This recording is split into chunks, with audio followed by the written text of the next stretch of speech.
Hello class, welcome to the last part of the lesson 2.10, which is about performing operations with algebraic fractions. And today we're going to go over the multiplication and the division. We're going to do the same thing as before, okay? We're going to first simplify. That's going to be your first instruction. Simplify if possible. Simplify.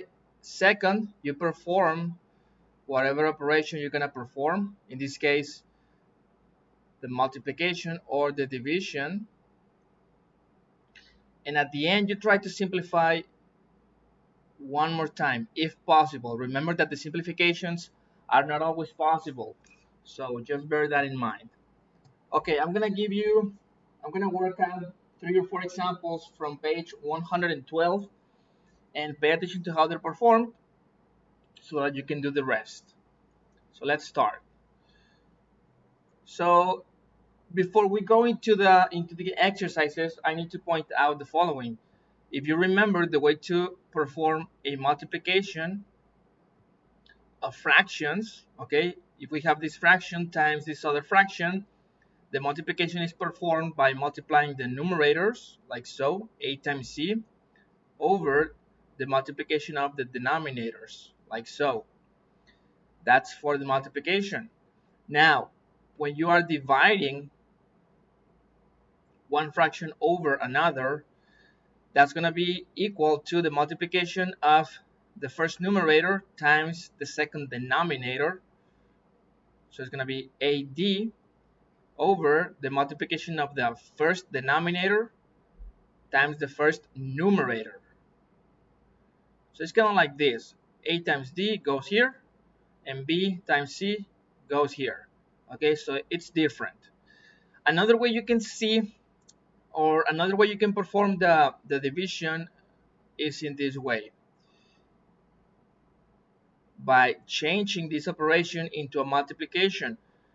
You can do that by rearranging the order of these two numbers in the second fraction, okay? This division can become a multiplication like so. You just rearrange the order of these two numbers, okay? And it becomes a multiplication. I'm not explaining why. I'm just telling you the rule. Maybe if I have some time later, I can provide you the reason why.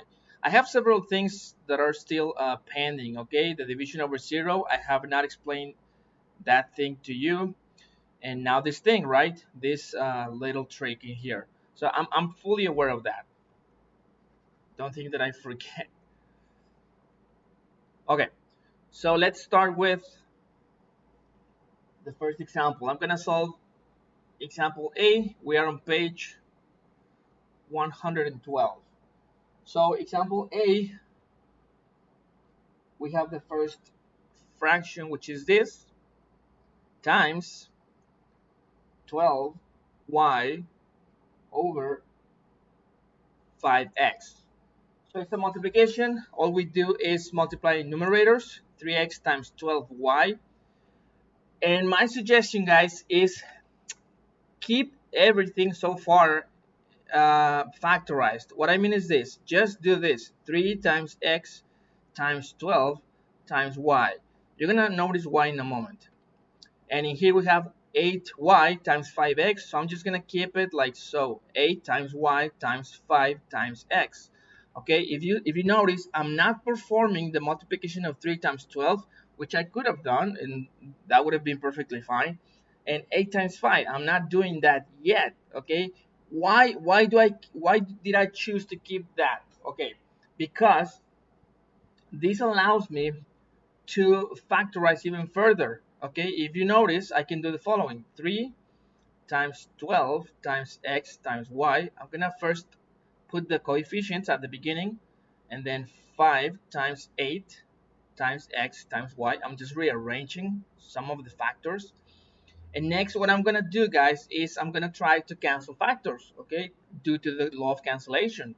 For example, I can cancel this x with this x, this y with this y, And even though I cannot cancel any of these numbers with any of these two, what we can do instead is the following. I'm going to continue in here. I can factorize this 12 and this 8 because these are composite numbers. And so I get 3 times 2 times 2 times 3 over 5 times 2 times 2 times 2. I just factorized 12 and 8. And now that I have the complete prime, remember these are called prime factorizations. Okay, what I did was the prime factorization of 12 and 8. Now I can proceed to cancel equal factors due to the law of cancellation. So I get that this one goes away with this one with this, and I'm done. I can no longer cancel anything. So what is my final result? My final result is 3 times 3, which is 9, over 5 times 2, which is 10. This is my full result, completely simplified. There is not anything to be done after this. Okay, so that's one idea. Okay, that's you can do this. If you would have multiplied 3 times 12, you would have gotten 36, and then 8 times 5, you would have gotten 40. I mean, that's okay. And then x and y, you cancel this and this and this, and then you're gonna simplify these two numbers, 36 over 40, and you're gonna get the same. So it's a matter of taste whether you want to multiply them like this and then simplify this fraction, or do it like me, like don't multiply them yet, so that you can do this sort of thing. It's exactly the same. There is no difference whatsoever. So it's just a matter of preference. Okay, let's do exercise D. We have 20a over 17b divided by the fraction 50a over 51b. So we get the following division. Perfect. How do we perform it? Well, it's a division, so I'm going to multiply this times this, and I'm going to get 20a times 51b. I'm going to keep them like this, and then 17b times 50a, and I'm going to keep them like this. You see, I'm not yet multiplying 20 times 51 or 17 times 50. Okay, now we cancel equal factors. I can cancel this a with this a, this b with this b. And now, what can I do next? I can factorize 20, 51, 17, and 50.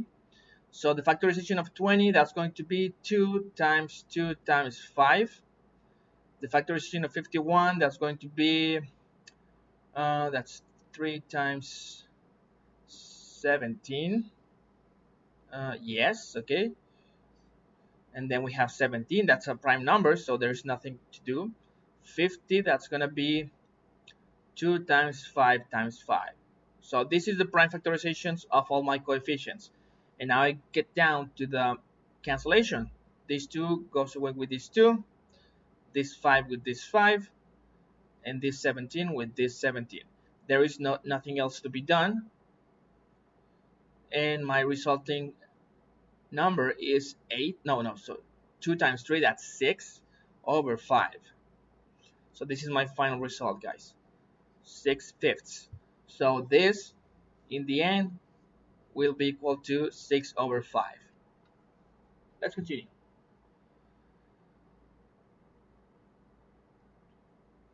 Okay, what about, let's go a little ahead and do I.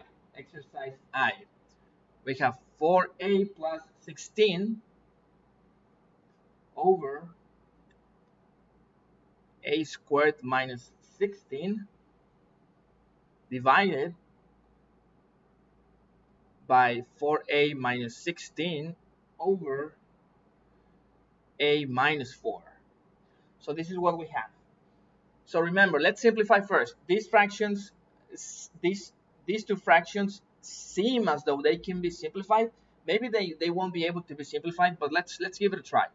Let's factor everything that we can. All of these binomials, this, and this, let's factorize them. So in here we have the greatest common factor 4 that multiplies a plus 4 right? This is a difference of squares, which can be factorized as a minus 4 times a plus 4. So all of this is equal to all of this. This is a factorized form of all of this fraction. And then we have divided by, and we do the same in here. We get 4, that's the common factor in here, that multiplies a minus 4 over a minus 4. You know, you can add, even though this binomial doesn't have any parentheses like so, you can add them, okay? There's no problem by doing that. Okay, so we have this, guys. And now I look at each of my fractions, this one and this one. And I go, okay, can I simplify them? Can I do something? Can I do some sort of cancellation? Yes, we can. We can cancel this binomial with this binomial because they are equal, and this one with this one because they are equal. So what do I get? We get 4 over a minus 4 divided by 4 over 1. Okay, in here, when you cancel all the factors in one side of the fraction, what you get is 1. Okay, so as you can see, all of this division, this divided by this, is the same as this problem. They are identical after we simplify it a little bit. So that's the first thing. You see, the first thing is simplify. We have done it. Second thing, perform the operation, which is this one, which we haven't done. So let's do it. This one fraction over another fraction goes like this. 4 times 1. Well, let me do it in here. 4 times 1, I get 4 on top. And a minus 4 times 4, I get this below. A minus 4 times 4. Remember, do not multiply yet. Just express the multiplication. Why? Because it's a good idea. Because as you can see now, we can see very clearly that we can cancel this factor with this factor. And what we get in the end is 1 over a minus 4. And that is my whole solution. You see? That's it. Let me tell you, okay, keep in mind this solution. Okay, write it down, keep it in mind. The final solution is 1 over a minus 4. Now, let me explain to you why it's a good idea. Let me clean it up a little bit. Okay, let me erase all of this. We know what the answer is already. But let me tell you why it's a good idea to not multiply in this way. Like 4 times 1, that's 4. There's nothing much to be done about it. But what about this? We have a minus 4 times 4 goes here. Now, if you do this, if you go, okay, I'm going to multiply this binomial times this coefficient. Okay, let me do it over here in another part of my notebook. And I get 4 times a, that's 4a. 4 times minus 4, I get minus 16. And this is the answer, and that's pretty perfect. There's nothing wrong. And let me then put it here. Okay, because this times this should go here. There is nothing wrong about this, guys. This is perfect. The problem, so to speak, okay, the inconvenience of this is that now you're gonna have to try to factorize this binomial, okay, like 4 over, what is the greatest common factor? That's 4. That multiplies a minus 4, and then you're gonna cancel. So you see, we're gonna get the same in the end. We're gonna get 1 over a minus 4, like we knew before. But by doing this multiplication, by not keeping this times this in its factorized form, now we have to factorize this binomial. You see, so we're going back to the same. Can you see? Instead of representing this times this as this, we decided to multiply and we got this, but then we're going to have to go back to the same thing. You see? 4 times a minus 4. So it's going to be the same, guys. You see, it's a step that is completely in vain, so to speak. So keep everything factorized as much as possible throughout the problem, and only at the end cancel factors. And when you cannot cancel anything anymore, just keep those things as they are. Okay, but try to keep everything factorized. Let's do one more. What about this one? I'm gonna do At the very end of that page, of page 113, these exercises go from 112 to 113, okay? And there are several of them. I'm gonna do one that seems complicated. This one, exercise P, we have 2a plus 3 over 4a plus 6. So we have one fraction divided over 4a plus 5 over 2a plus 3 times 8a plus 10 over 2a plus 3. Okay, let me confirm everything is fine. And by that I mean well written, just as in the book. Yes, that's okay. Okay, so let's start, guys. This is a triple operation. We have first to divide these two fractions, and then the result multiplied by this. So I'm just gonna first focus on this. Don't even look at this yet. So let's start. Can I factorize this number? No. Or that expression. Can I factorize this expression? Yes, because they share a common factor, which is 2. So we get 2 times a plus 3, you see, divided by 4a plus 5, which cannot be factorized, over 2a plus 3. Okay, so of all these four expressions, the only one that I could have factorized is this one, and we get this. Okay, so is it right? Yes. 2a plus 3. Okay, yeah, it's no, I made a mistake. Sorry. I knew something was wrong. This is a factorization. 2 times this binomial is going to produce this. Okay, now, can I simplify? Remember that the factorization is used to simplify. Yes, we can cancel this factor with this factor, and what I get is 1 over 2. All of this thing in the end is going to be equal to 1 over 2 over this other fraction. Okay, now we perform the division itself. So it's 1 times this number, I'm going to put it on top, and 2 times this number, and I'm going to keep that below and factorized. I'm not going to perform the multiplication of 2 times this binomial, even though it would be perfectly fine. I'm going to keep it like so. I'm going to keep it like so. Okay, so we are done with this part.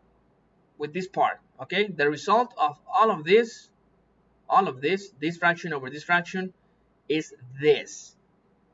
Okay, so we can dispense with all of this. We don't need it anymore. All of this can be erased or forgotten. We don't care. The only thing that I care about is this. So let me substitute. Now we have 2a plus 3 over 2 times 4a plus 5. That multiplies all of this, right? 8a plus 10 over 2a plus 3. And I can also erase this. You should always try to clean up your work. If you have like scribblings and writing all around you, that's gonna clutter your mind. Okay, you have to keep everything neat as possible. Okay, now we have this multiplication, you see. So let's perform it. Okay, look at this binomial, and it seems as though it can be factorized. So let's factorize it. We have 2a plus 3 over 2 that multiplies this binomial times the common factor is going to be 2 that multiplies 4a plus 5 over 2a plus 3. I only factorized this binomial. Why? Because I looked at it and I saw that it could have been factorized. So I did it. Okay, now let's perform the multiplication. It's going to be this times this, and I'm going to keep it factorized. 2a plus 3 times 2 times 4a plus 5 over all of this times this. So I'm gonna get 2 times these points are just like, you can dispense of them, okay? But I wanna put them in order to express precisely that I'm talking about multiplication. Okay, so it's this times this over this times this. And remember, the reason we want to keep everything factorized and not multiply, like, like all of this, all of this times all of this, etc., is because we know that in the end we're gonna be able to factorize. I'm sorry, to cancel. Like so, 2a plus 3 cancels this one, 4a plus 5 cancels this one, and 2 cancels this one, you see?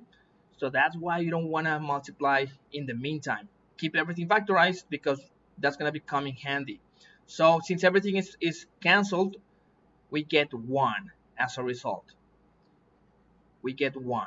You don't get 0, okay? When you cancel all the factors on top with all the factors below, you get 1. You don't get 0. Okay, and that's the answer. All of this stuff, even though it looks very complex, in the end is the same as 1. That's the answer. So as you can see, guys, um, I believe these ones are actually a little simpler than additions and subtractions. I don't know if that's just me, but that's the way to do them. Okay, first simplify if possible before you even perform any operation. Simplify. Second, once you have simplified, number 2, perform the operation, whether division or multiplication. And 3, after you perform the operation, try to simplify again, if possible. If possible. So this is the way we're going to work with operations with fractions. So that's it, guys. Now you have some work ahead of you, pages 112 and 113. And let's get to work. Thank you, guys.